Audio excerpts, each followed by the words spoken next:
You can use other types of rice or grains like long grain rice, farro, or barley, but we'd recommend sticking with arborio. There's no hard and fast line when it comes to achieving the ideal consistency. However, a good rule of thumb is for every 1 cup of rice, use 4 to 6 cups of stock. We're using chicken stock, but you can use the stock of your choice or even hot water in a pinch. We're going to bring the stock to a boil over high heat. If you add cold stock to your rice, it won't cook through or achieve that ideal creamy texture.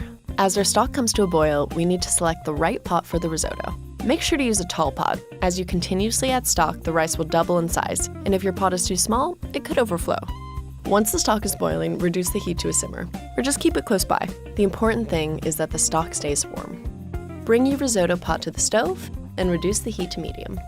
Now add your oil to the pan. Once the oil's hot, it's time to add your allium of choice. We're going with shallots. If you don't want to use shallots, you can use other alliums, like onions, scallions, or garlic, whichever you prefer. You're going to cook the shallots until they're translucent. At this point, add the mushrooms and butter, cooking down until soft and tender. This is going to take a little while, so be patient. That's really the theme of this dish. But if you don't like mushrooms, you can skip this step and go straight to adding the rice.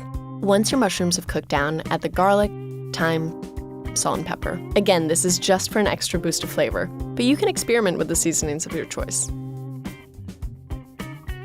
Now it's time to add the rice. Stir the rice until it's fully coated with the mushroom mixture.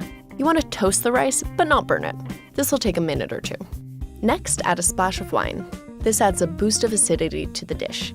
If you don't want to use alcohol, you can swap it for lemon juice. When the wine is cooked off, that's the sign it's time to start adding the stock. Word to the wise, patience really is a virtue when it comes to making risotto. You want to add just enough stock to cover the rice, stirring fairly constantly until it's absorbed. Don't try to rush the process by adding more stock. This won't allow the rice to cook evenly and you'll end up with a soupy mess. Continue to add the stock bit by bit until the rice is al dente, which takes about 15 to 20 minutes. You'll know it's done when the rice has just a bit of firmness left in it and the texture is creamy. If you can pull the spoon through the risotto and it slowly oozes back in place, you're done. For extra creaminess and flavor, add some grated Parmesan and stir to combine. And that's it, you're done. Risotto really isn't that complicated. There's a lot of room for experimentation and customization, as long as you remember to abide by the basic principles. Take your time, be patient, follow the rules, and you'll be a risotto master in no time. I love it. Rice is my favorite thing. It is great. Rice is my favorite thing in the world, and risotto is just like fancy rice.